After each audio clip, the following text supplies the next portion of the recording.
Շարունակում ենք հետևել կատարվող կարևոր իրադարձություններին։ Ես Մարիա Հակոբյանն եմ, բարի երեկո։ Նախ թողարկման գլխավոր թեմաները։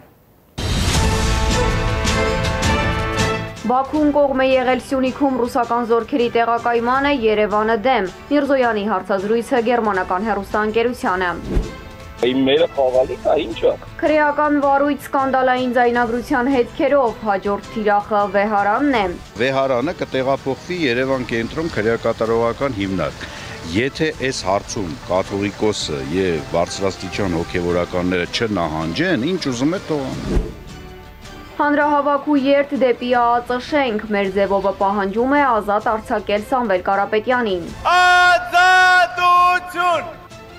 Ով որ համարի ներքո է մասնակցելու վաղարշապատի ավականու ընտրությանը, ԿԸՀ նախագահը անհավասար պայմանների մասին։ Երբ ասում են, որ դեռ քարոզարշավը չսկսած հավասար պայմաններ չեն, սա մեր դիրքից դուրս է։ Զելենսկին Սպիտակ տնից հեռացավ առանց թոմոհոկ ստանալու համաձայնության։ Թրամփը հայտարարել է, որ պատերազմի ավարտը մոտ է։ Ազատության հրապարակում հանրահավաք է անցկացրել մեր ձևով շարժումը՝ ի պաշտպանություն կալանավորված Սամվել Կարապետյանի ու բարձրաստիճան հոգևորականների։ Շարժման համակարգող Նարեկ Կարապետյանը հայտարարել է, որ իրենց նախաձեռնության անդամներն ու կամավորները Ղարաբաղյան ու անկախության շարժումներից հետո սկսում են երրորդ շարժումը՝ Հայաստանի վատ շրջանի ավարտի ու վերակառուցման։ Նրանք վստահ են, որ ընտրության միջոցով հնարավոր է հասնել խաղաղ իշխանափոխության։ Իշխանության գալուց հետո այս նուժն աշխատելու է աղքատությունը վերացնելու ուղղությամբ։ Նարեկ Կարապետյանի խոսքով այն, ինչ տարիներ առաջ կատարվել է բանակի հետ, այսօր կատարվում է եկեղեցու հետ։ Իշխանափոխությունից հետո նաև մենք խոսք ենք տալիս, որ քաղաքացիական պայմանագիր կուսակցությանը կտանք երկու պաշտոն։ Առաջինը ճանապարհաշինարարության պաշտոնը, որ սիրում են ասֆալտ անել, եւ երկրորդը սիրում են ասֆալտին փռել։ Իրանց մոտ երկու բան է ստացվում։ Ասֆալտ անել ու ասֆալտին փռել։ Հիմա ձեզ հարց եմ տալի։ Մեր այսօրվա բանակից է Ադրբեջանը ավելի շատ վախենում, թե 7 տարի առաջվա։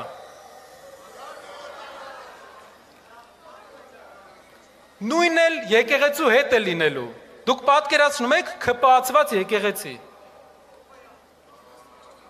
Պատկերացնում եք, նրանք ուզում են եկեղեցին սարքեն հարսանիք անող կառույց։ Բայց եկեղեցին մեր ազգապահպանության հիմնասյունն է, ու դա նրանց մոտ չի հաջողվի։ Հանրահավաքին հաջորդել է երթը, մեր ձևով շարժման անդամներն ու համակիրները ազատության հրապարակից շարժվել են դեպի ԱԱԾ շենք, պահանջելով Սամվել Կարապետյանի եւ կալանավորված հոգեվորականների ազատ արձակումը։ Հերթական աղմկահարույց գաղտնալսման հրապարակմանը հաջորդում է քրեական վարույթը, ով է թիրախում այս անգամ։ Արդյոք ամենայն հայոց կաթողիկոսը, որն ըստ իշխանավորների հոգևորականներին պարտադրել է մասնակցել հակաիշխանական ցույցերին։ Քննչականը պարզաբանում է, քրեական վարույթը նախաձեռնվում է դեպքի փաստի առթիվ, ոչ թե անձի նկատմամբ, իսկ թե ինչպես է հոգևորականներին վերագրվող մասնավոր խոսակցությունը ձայնագրվել, հետո էլ հայտնվել լրատվամիջոցների էջերին անհայտ է։ Այս հարցը կառավարող ուժի ներկայացուցիչների մեկը մյուսին հաջորդող գրառումներում շրջանցվում է։ Աստվածօգնական Սրբազան ջան։ լավ էլ ջան ես ասում, այդ տղա այսօր ես։ Նոր սկանդալի առանցքում Նաթան arczepiskopos Հովհաննիսյանին եւ ամենայն հայոց կաթողիկոսի նախկին գավազանակիր աղա Նաբեղա Երնջակյանին վերագրվող խոսակցության ձայնագրությունն է, որն ըստ իշխող ուժի հետ կապվող լրատվամիջոցների ունի 2 տարվա վաղեմություն։ Մերը խաղալիք է, ինչա։ Տղեն զոհված ինքը վիշտը սիրտը գնա Նիկոլի դեմ բան անի, ցույց անի, ինչա թե կաթողիկոսը տեսնի ուրախանա, հրճվի։ Հենց այս ձայնագրության վերաբերյալ ստացված հաղորդման առթիվ քննչական կոմիտեում քրեական վարույթ է նախաձեռնվել։ Խոսակցության բովանդակությունից հայկական ժամանակի հաղորդմամբ հասկացվում է, որ Գարեգին II եկեղեցականներին ստիպել է մասնակցել հակաիշխանական ցույցերին, սակայն որոշ հոգևորականներ ընդվզել են։ Քրեական վարույթը նախաձեռնվել է հավաք անցկացնելուն հարկադրելու, նյութապես շահագրգռելու հատկանիշներով։ ՔՊԱ-ականները մեկը մյուսի հետևից գրառումներ են անում, սլաքներն ուղղելով դեպի վեհափառը։ Ռուբեն Ռուբինյանը գրում է, որ հենց սա է հակաեկեղեցական արշավը ու ոչ մի խոսք, թե ինչպես ձայնագրությունը հայտնվեց իշխանական լրատվամիջոցներում։ Մի երկրում, երբ որտեղ օրենքները երկրորդված են, եւ իշխանության կամքն է առաջնային, բնական է, որ նման բաներ կլինեն, որ պահին ինչ պետք լինի, ծոցագրպանից կհանվի։ Թե ով եւ ինչպես է կատարել ձայնագրությունը անհայտ է։ Այն որպես ապացույց օգտագործելու երկու տարբերակ կա, ասում է փաստաբանը։ Կամ գաղտնալսումը պետք է իրականացվի օրինական կարգով դատարանի որոշմամբ, կամ եթե կողմերից մեկն է հեղինակը, պետք է բացահայտվեն գաղտնալսման նպատակն ու միջոցը։ Այդտեղ պարտադրանք որևէ մեկի կողմից անգամ չի նկարագրվում հավաքի մասնակցելու։ Ընդ որում ես այլ տեսակետից հարցին նաև կնայեմ, այդտեղ ուրիշ բանը նշмарվում նույն հոդվածի շրջանակներում եւ այդտեղ զրուցակիցը ասում է, որ ես ոնց գնամ հավաքի մամայիս հետ, մամայիս կքաշքշեն այնտեղ բռնություն կգործադրեն։ Այսա պիտի քննվի։ Քրեական վարույթ նախաձեռնվել է կամ հետապնդում հարուցվել է արդյոք ամենայն հայոց կաթողիկոսի դեմ։ Քննչական կոմիտեի խոսնակը պարզաբանել է, որ քրեական վարույթը նախաձեռնվում է դեպքի փաստի առթիվ, ոչ թե անձի նկատմամբ։ Նկատի ունենալով, որ զրույցի մեջ ուղիղ խոսվում է կաթողիկոսի մասին, վարույթ նախաձեռնել այսպես թե այնպես ինքը չի կարող չդիտարկվել կաթողիկոսի դեմ սկսվող հետապնդման շրջանակներում։ Իշխանության գործիքները, որոնց միջոցով հարցեր է լուծում, շարունակում են մնալ քրեական վարույթներն ու հետապնդումները, ասում է Վարոսյանը։ Ավելի վաղ Նիկոլ Փաշինյանը հայտնել էր, թե որ հասցեից է սկսելու Վեհարանի այսպես կոչված ազատագրման գործը։ Վարչապետը հավատացյալներին հրավիրել էր Էջմիածնի կենտրոնական հրապարակ։ Օր ու ժամ ճիշտ է չէր ասել։ Պահանջը մեկն էր՝ քրիստոնեաբար ազատել Վեհարանը։ Այդ շարժումը, որ նախաձեռնվում էր, հա, այդ Վեհարանը վեհի եւ այլն, ինքը տապալվեց փաստացի, չծնված։ Եվ ինչ պիտի անի իշխանությունը, որը արդեն հրճակել է, որ ինքը ինչ որ քայլեր պիտի ձեռնարկի, այսպես ասած ճակերտավոր հին ու բարի մեթոդները, իր քրեական հետապնդում, իրենք ուրիշ բան ոչ սովորել են, ոչ կսովորեն։ Իրենք միայն օգտվելու են այդ գործիքակազմից։ Նոր ձայնագրություն կլինի թե ոչ, իրավապահները միևնույնն է կանեն այն, ինչ Նիկոլ Փաշինյանը կհրահանգի, ասում է Վարոսյանը։ Այս ձայնագրությանը նախորդել էր Արագածոտնի թեմի առաջնորդի կալանավորումը։ Միանգամից 54 քննիչ էր ներգրավել Մկրտիչ եպիսկոպոս Պրոշյանի գործն առաջ տանելու համար։ Իրավական առումով Հայաստանում բռնատիրություն է, դասական։ Ստեղ իրավական առումով որևէ բան չկա քննարկելու, ընդ որում հաշվի առնելով են, որ իշխանության գլխին նստած մարդը ինքը չի թաքցնում ինչ է անում։ Այս առումով շնորհակալ լինենք իրեն, ինքը ազնիվ նախորոք պատմում է, ինչ պիտի լինի, հետո լինում է դա։ Իսկ Միքայել Աջապահյանին Երվանդ Վարոսյանը խղճի բանտարկյալ է համարում, դա բռնատիրական համակարգի կլասիկ օրինակ է ու ասում է ավելի վատ է, քան քաղաքական բանտարկյալ լինելը։ Խղճի բանտարկյալը բանտարկվում է զուտ կարծիք ունենալու համար։ Պետք չի, որ դու քաղաքական ուղղություն ունենաս, պետք չի, որ դու քաղաքական հայտ ներկայացնես։ Ընդհանրապես դու ունես կարծիք, հասկանում եք, բանական մարդ ես, ունես կարծիք, մտածում ես ու քո մտածածը արտահայտում ես։ Որ իշխանությունը կարող է ուժայինների միջոցով մայր աթոռ մտնել, չի բացառվում, բայց թե դրանով ինչի կհասնի, հարցի այլ ավելի կարևոր կողմն է։ Ասենք թե մտան Վեհարան, հետո ինչ, հիմա շենք է, այդ ներսում գտնվողներին է դուրս հանեցին, կաթողիկոսին էլ Աստված մի արասցե տարան կալանեցին, հետո ինչ։ Միևնույն է, Վեհարանը կտեղափոխվի Երևան կենտրոն քրեակատարողական հիմնարկ։ Եթե այս հարցում կաթողիկոսը եւ բարձրաստիճան հոգեվորականները չնահանջեն, ինչ ուզում է թողան։ Հետո ինչ։ Որտեղ է ասվում, որ Վեհարանը միայն Էջմիածնում կարող է լինել։ Վեհարանը տարբեր տեղեր մեր պատմության ընթացքում եղել է, հիմա էլ կարող է լինել, ի՞նչ տարբերություն։ Ասենք կհավաքվեն Արփի Դավոյաննա Վաննա չգիտեմ ովքեր են ուտեղ էլ շատ քչերին եմ ճանաչում անում, կհավաքվեն լուլուն բան, կընտրեն ինչ-որ մեկին, հետո դա եղավ կաթողիկոս, տենց ամեն մեկս մեր կաթողիկոսին կընտրեն, կապրեն։ Բռնելու թեմային, բայց այլ կոնտեքստում Նիկոլ Փաշինյանն անդրադարձել է Արագածոտնի բնակիչների հետ հանդիպմանը։ Կաշարակեր ուտողները, ինչի չեմ բռնել։ Ամեն օր բռնում են։ Հասարակ ժողովուրդը տեսնի։ Հերթով սաղին կապ։ Իզաբելլա Հովանեսյան, Ալեքսանդր Կիրոյան, Էպիկենտրոն։ Ադրբեջանը պահանջել է, որ Սյունիքում տեղակայվեն ռուսական զորքեր, նման հայտարարություն է արել Հայաստանի արտգործնախարարը, նշելով, որ սրան Երևանը դեմ է եղել։ Միրզոյանը գերմանական լրատվամիջոցին տված հարցազրույցում խոսել է Թրամփի ուղու, Հայաստանի համար անընդունելի քննարկումների ու խոսույթների մասին։ Չի շրջանցել նաև Եվրամիության թեման, պարզվում է մոտ ենք անդամակցության հայտ ներկայացնելուն։ Ըստ Միրզոյանի դա կարող է լինել 1 ամսից, գուցե նաև հաջորդ տարի։ Նախ ոչ թե միջանցք, այլ Թրամփի ուղի հանուն միջազգային խաղաղության և բարգավաճման։ Գերմանական Դոչե Վելեի թղթակցին ուղղում է Արարատ Միրզոյանը, երբ խոսք է բացվում Վաշինգտոնում գծված Սյունիքով անցնող ճանապարհի մասին։ Ինչու եմ սա ասում, որովհետև բանակցությունների ընթացքում տպավորություն կար, թե ադրբեջանական կողմը փորձում է այդ հատվածին վերագրել արտատարածքային միջանցքին բնորոշ հատկանիշներ։ Օրինակ, նրանք պահանջում էին, որ երկաթուղու երկայնքով տեղակայվեն երրորդ երկրի զինված ուժեր։ Հիշում եմ, նրանք ասում էին, պետք է տեղակայվեն ռուսական զորքեր։ Սա իհարկե մեզ համար անընդունելի էր։ Այնպես որ հիմա մեր հողի վրա ոչ մի միջանցք չկա։ Կա Թրամփի երթուղի։ Միրզոյանի խոսքով տրանսպորտային հաղորդակցությունների և տարանցիկ ենթակառուցվածքների ապաշրջափակման հարցը ամբողջ բանակցային գործընթացի ամենակարևոր կողմերից է, իսկ ենթակառուցվածքները պետք է շահագործվեն երկրների տարածքային ամբողջականության, սահմանների անձեռնմխելիության և ինքնիշխանության հիման վրա։ Հայաստանի արտաքին գործերի նախարարը հատուկ ընդգծում է նաև փոխադարձության սկզբունքը,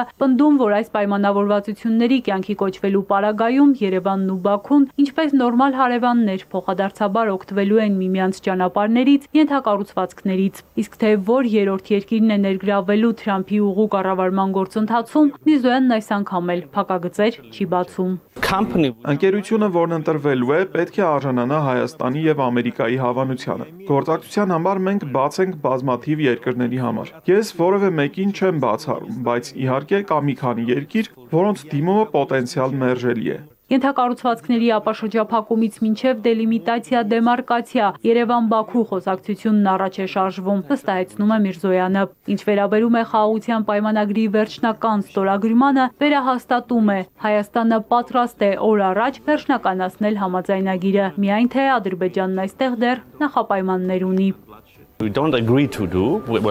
Նրանք կարծում են, որ մեր սահմանադրությունում կա խնդիր և ուզում են, որ մենք գնանք փոփոխությունների։ Դա պայման է, որը մենք չենք ընդունում։ Հայաստանի սահմանադրությունում Ադրբեջանի նկատմամբ որևէ տարածքային պահանջ չկա։ Միևնույն ժամանակ Հայաստանի սահմանադրության փոփոխության կամ նոր սահմանադրության ընդունման մասին մենք առանց դրա էլ խոսում ենք 2018 թվականից։ Հանձնաժողովն արդեն ավարտում է աշխատանքը և մենք ամենայն հավանականությամբ այս հարցի վերաբերյալ հանրաքվե կանցկացնենք 2026 թվականի խորհրդարանական ընտրություններից հետո։ Ինչ խոսակցություն կա Թուրքիայի հետ, հետաքրքրվում է լրագրողը, ասում է տպավորություն է այդ երկիրը նույնքան շահագրգռված չէ սահմանների բացման, հարաբերությունների կարգավորման հարցում, որքան Հայաստանը։ Բոլոր մակարդակներում դրական երկխոսություն կա, ասում է Միրզոյանը։ Արդյունք չկա, որովհետև Անկարան սպասում է Երևանի ու Բաքվի երկխոսության ավարտին։ Այսպիսով շատ ժամանակ պետք չէ, շաբաթների, գուցե ամիսների հարց է։ Մեր թուրք գործընկերներն ընդգծում են, որ չեն կարող գործընթացն ավարտել, սահմանները բացել, վերականգնել դիվանագիտական շփումը, քանի դեռ կարգավորված չեն Հայաստան-Ադրբեջան հարաբերությունները։ Այժմ համաձայնեցված է Երևան-Բաքու խաղաղության համաձայնագիրը։ Չկա որևէ վեճ համաձայնագրի տեքստի շուրջ։ Եվ հիմա անձամբ ես որևէ խնդիր չեմ տեսնում Հայաստան-Թուրքիա սահմանի բացման, դիվանագիտական շփման վերականգնման համար։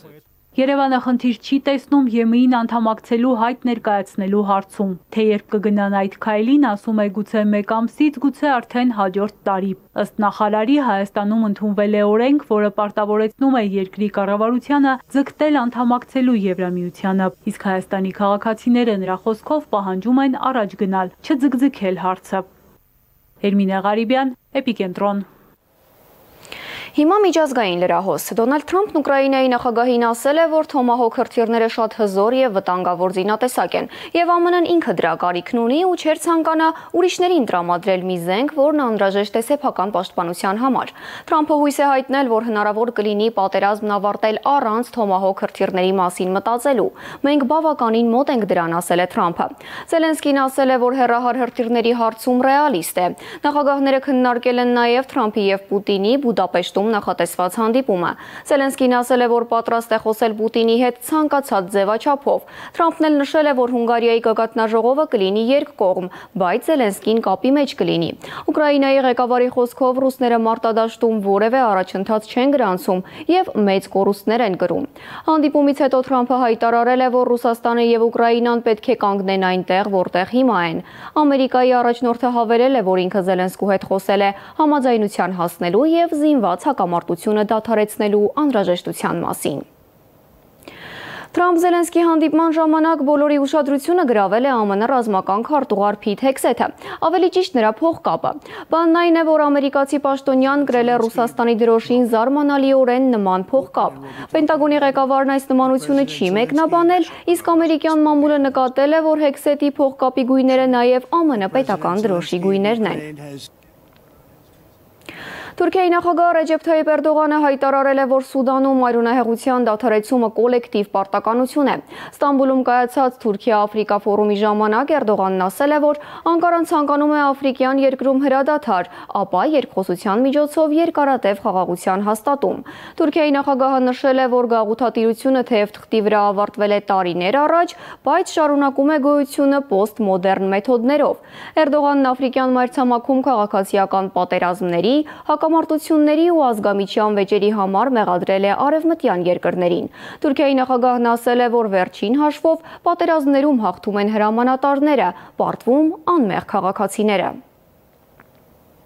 Կոլումբիայի մայրաքաղաքում բազմաթիվ մարդիկ ցույցի են դուրս եկել ընդդեմ երկրի գործերին ԱՄՆ-ի միջամտության։ Սկսվել են բախումներ։ Ակցիայի ժամանակ ոստիկանությունն արցունքաբեր գազ է կիրառել։ Ի պատասխան ակտիվիստները քարեր եւ հրավառ նյութեր են նետել ոստիկանության ուղղությամբ։ Ցույցի մասնակիցները երթով շարժվել են դեպի Բոգոտայում ԱՄՆ դեսպանատուն, բողոքելով Կոլումբիայում գործող ամերիկյան ընկերությունների դեմ, որոնք ըստ ցուցարարների խտրական քաղաքականություն են վարում Կոլումբիայի բնիկների նկատմամբ։ Բողոքողները պնդում են, որ ամերիկյան ընկերություններն են վերահսկում երկրի կենտրոնական շրջաններում նավթի ու ածխի գները, թելադրելով իրենց խաղի կանոնները։ Տեղական իշխանության տվյալով ցույցերի ժամանակ տուժել է 4 ոստիկան։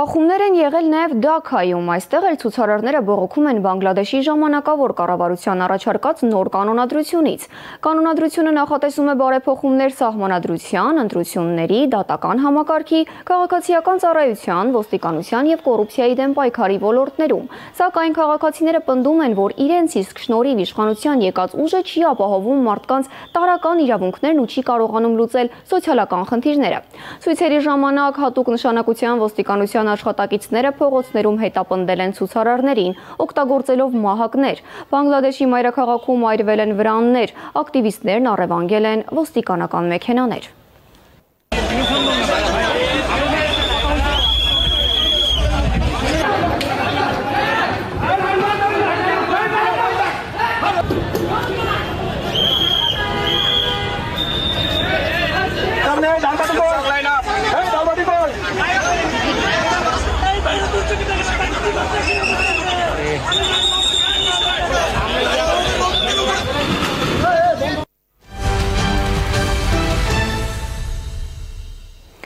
Վերադառնանք մեր իրականություն։ Կենտրոնական ընտրական հանձնաժողովն այսօրվա արտահերթ նիստում որոշել է, թե որ քաղաքական ուժը որ համարի ներքո է մասնակցելու վաղարշաբաթի ավականու ընտրություններին։ Ուժերը դասավորվել են հետևյալ հաջորդականությամբ. առաջին հաղթանակ կուսակցությունների դաշինք կազմում առաջ եւ հայ հեղափոխական դաշնակցություն կուսակցությունները, երկրորդ համահայկական ճակատ կուսակցություն, երրորդ հանրապետություն կուսակցություն, չորրորդ Մայր Հայաստան ազգային դեմոկրատական կուսակցություն, հինգերորդ ազատ դեմոկրատներ կուսակցություն, կուսակցություն, 6-րդ Ժառանգություն կուսակցություն, 7-րդ ՔՊ և 8-րդ Հայրենիք կուսակցություն։ Վաղարշաբաթ համայնքի ավականու ընտրությունները տեղի կունենան նոյեմբերի 16-ին։ Կենտրոնական ընտրական հանձնաժողովի նախագահ Վահագն Հովակիմյանը լրագրողների հետ զրույցում արձագանքել է ընդդիմադիր ուժերի պնդումներին, որ արդեն ընտրարշավի մեկնարկն անհավասար պայմաններում է հօգուտ ՔՊ-ի, որը վարչական ռեսուրսներ է կիրառում։ Քարոզչությունը մեզանում սկսվում է ընտրությունների ավարտման հաջորդ օրվանից։ Թյուր ըմբռնում կա ընդհանրապես մեր հանրության եւ նաեւ շրջանակներում, որ քարոզարշավը սկսվում է քարոզարշավի պաշտոնական քարոզարշավի մեկնարկի օրվանից։ Մինչեւ քարոզարշավը կուսակցությունները, քաղաքական գործիչները ազատ են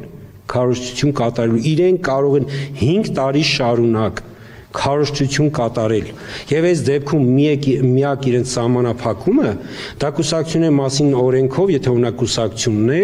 իրենց այդ հաշվետվությունը, այսինքն ֆինանսական օրինականությունը ցույց տալն է։ Երբ ասում են, որ դեռ քարոզարշավը չսկսած հավասար պայմաններ չեն, սա մեր դիրքից դուրս է, որտեղ նույն հաջողությամբ դուք օրինակ լրագրողներ կարող եք օրինակ, չգիտեմ, մի քաղաքական գործի ավելի շատ հարցազրույց վերցնել, մյուսից քիչ վերցնել, որը մեկը ձեզ կարող մեղադրի, որ օրինակ դուք անհավասար պայմաններ եք ապրում, ոչ։ Պատանի մարզիկ Առաքելի հատիսի գագաթին պահած երազանք նորեր անց իրականություն է դարձել։ 12-ամյա տղան նոր ռեկորդ է սահմանել ու դարձել է դյուցազնագրքի նոր հերոսը։ Անհավանական ուժային վարժության ռեկորդը նվիրել է Արցախյան պատերազմի հերոս Վարդան Ամալյանին։ Ինքը Գինեսի ռեկորդակիր է, մի քանի անգամ ռեկորդներ է սահմանել, հիմա առաջիկայում էլի նպատակներում կա, որ նորից կազմակերպի նոր ռեկորդ սահմանի։ Օլիմպիադան ունի ձեր կազմակերպեք, ասեք ես եմ ասել։ Մոտ 10 օր առաջ էր դյուցազնագրքի բազմակիր ռեկորդակիր 12-ամյա Առաքելը դիմել Գագիկ Ծառուկյանին նոր ռեկորդ սահմանելու համար տարածք հատկացնելու խնդրանքով։ Հատիսի գագաթին էր առաջին հանդիպումը, երբ Հայաստան-Արցախ համահայկական երիտասարդական միության հետ միացել էր Հատիսի արձանի շինաշխատանքներին մասնակցող կամավորական խմբերին։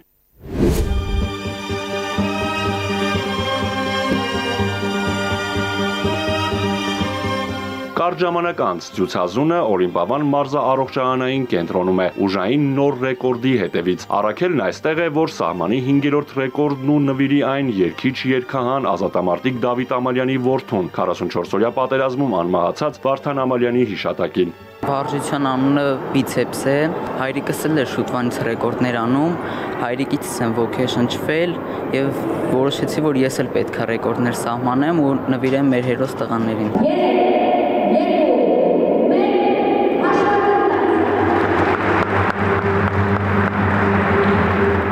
Այսպես 4444 անգամ փոքրիկ դյուցազունը ուժային վարժությունը կատարում է յուրաքանչյուր ձեռքին ամրացված 3 կիլոգրամանոց կցագնդով։ 4444 հատը ամեն տարի 1111-ով ավելացնում են քանակը, հետո ոնց որ այս տարի համընկավ վերջի 4-ը 44-օրյա պատերազմի այդ որպես խորհրդանիշ դա վերցրեցինք։ Գագիկ Ծառուկյանը իր աջակցությունն ունեցել այս ռեկորդի կայացման մեջ ամեն հարցում, թե դահլիճի տրամադրությամբ, թե մնացած կազմակերպչական աշխատանքների։ 4444 անգամ այդ թվերը արդեն իսկ խոսուն են, որ հայ ազգը նորից ծնում է դյուցազուններ, որոնց համար անսահմանությունը գոյություն չունի։ Բոլորը շունչները պահած հետևում էին փոքրիկ դյուցազունի ուժային վարժությանը։ Ֆիզիկական պատրաստվածությունից բացի սիրողական բռնցքամարտով զբաղվող Առաքելը նաև մեծ կամքի ուժ դրսևորելով հաղթահարում է փորձությունն ու 40 րոպե 33 վայրկյանում նոր ռեկորդ սահմանում։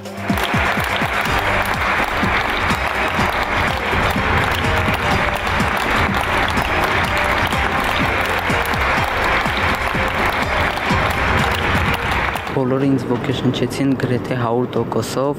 մեր հերոսները, մեր մայրերը։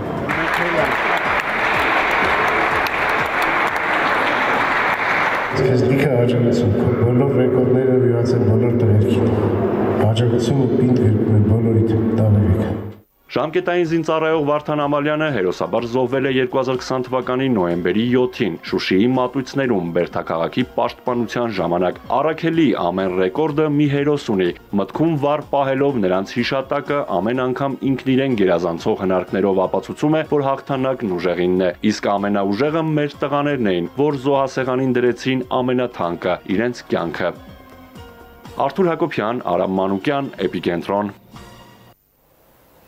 Մայրաքաղաքում մի քանի ժամ է կիլոմետրանոց խցանումներ են, պատճառը բենզին վաճառող ընկերություններից մեկի հայտարարած ակցիան է անվճար լիցքավորում 10 լիտր։ Մեքենաների մի մասը գնացել է անվճար վառելիքի հետևից, մյուսներն էլ այդ թվում հասարակական տրանսպորտը մխրճված են խցանումների մեջ։ Վարորդները Facebook-ը ողողել են տեսանյութերով եւ լուսանկարներով, որոնցում երևում է խցանումների ահռելի ծավալը։ Նշվում է, որ մեքենաների մի քանի կիլոմետրանոց հերթեր են գոյացել Աշտարակի խճուղում, Թբիլիսյանում, Դավիթ Հաշենի կամրջին, Էրեբունիում և մայրաքաղաքի այլ հատվածներում։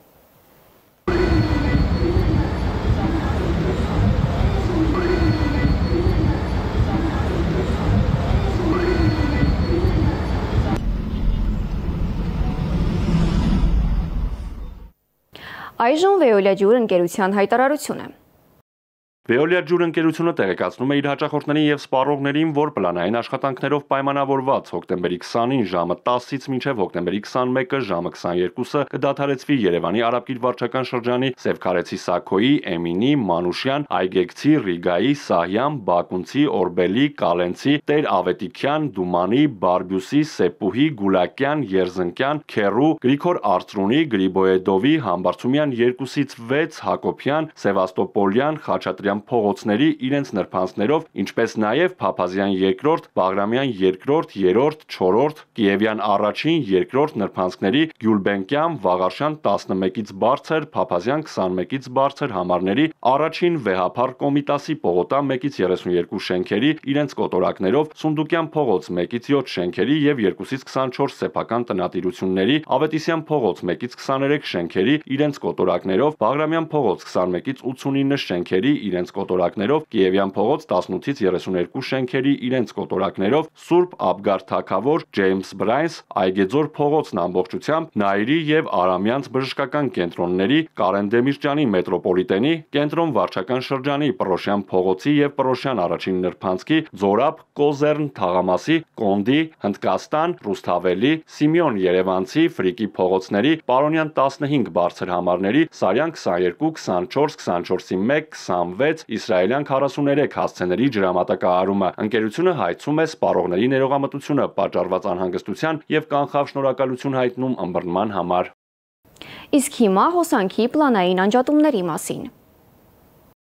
Հայաստանի էլեկտրական ցանցեր ՓԱԿ բաժնետիրական ընկերությունը տեղեկացնում է, որ հոկտեմբերի 20-ին պլանային նորոգման աշխատանքներ իրականացնելու նպատակով ժամանակավորապես կդադարեցվի հետևյալ հասցեների էլեկտրամատակարարումը. Կենտրոն վարչական շրջան 11-ից 17-ը, Սարիթաղ 2-ից 10-ը, 6-ից 10-ը, 6-ից 9 շարքեր մասնակի, Սարիթաղ 6-րդ շարք 158-ից 182 եւ 8-րդ շարք 177-ից 225 առանձնատներ, Չարենցի փողոց 113 շենք եւ 113-ից 135 առանձնատներ, Չարենցի առաջին նրբանցք 12-ից 113 եւ երկրորդ նրբանցք 2-ից 135 առանձնատներ, Չարենցի երկրորդ նրբանցք Անցուղի 32-ի 3, 32-ի 28 առանձնատներ, Նարդոսի 75-77 շենքեր եւ 132-ից 150 առանձնատներ, Տիգրան Մեծ պողոտա 23-ից 31 շենքեր, Արեստավորների 3-ից 14 տներ, Քաջազնունի 7, 7-ի 5, 9, 9-ի 5 շենքեր, Վարդանանց փողոց 106, 112 առանձնատներ, Դավթաշեն վարչական շրջան 10-ից 16-ը, Դավթաշեն 4-րդ թաղամաս 1-ի A, 1-ի B շենքեր, Մալաթիա Սեբաստիա վարչական շրջան 10-ից 16-ը, Մելիքյան փողոց 2-ի 2, 2-ի 3, 2-ի A, 30-ի B շենքեր, Շենգավիթ վարչական շրջան 10-ից 16-ը, Ներքին Շենգավիթ 3, 4,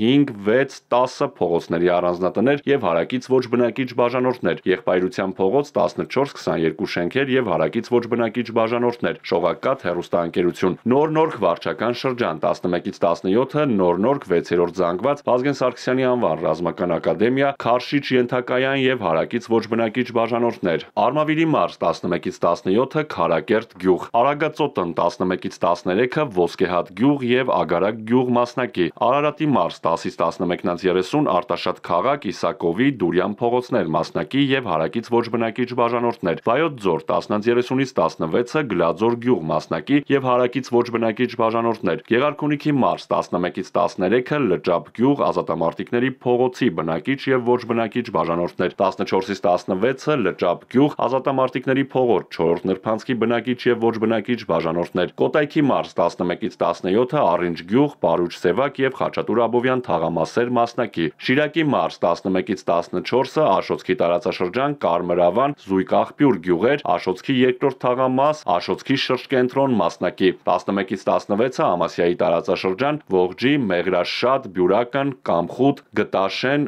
Արեգնադեմ գյուղեր, 12-ից 13-ից 30 Անիի տարածաշրջան, Սառնաղբյուր գյուղ, սպառած էլեկտրաէներգիայի անջատումների, ձեր իրավունքներին կամ պարտականություններին վերաբերող, ինչպես նաև այլ հարցերի առնչությամբ կարող եք զանգահարել 180 եւ 0800180 շուրջօրյա գործող հեռախոսահամարներով։ Հայաստանի էլեկտրական ցանցեր ընկերությունը հորդորում է հետևել էլեկտրաանվտանգության կանոններին։ Այսքանը այս թողարկմանը, կհանդիպենք։